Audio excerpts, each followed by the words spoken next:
สรุปผลโครงการ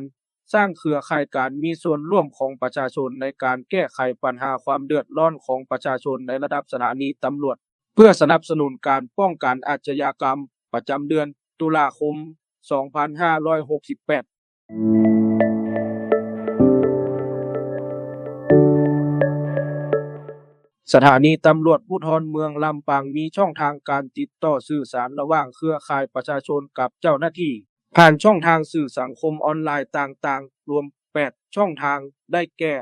LINE 2ช่องทาง Facebook 2ช่องทางและมี IG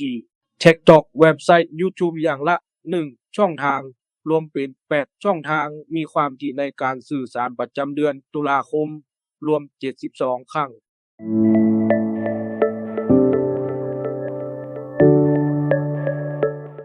มีการแจ้งปัญหาจากกลุ่มเครือข่ายผ่านช่องทางต่างๆรวม12เรื่อง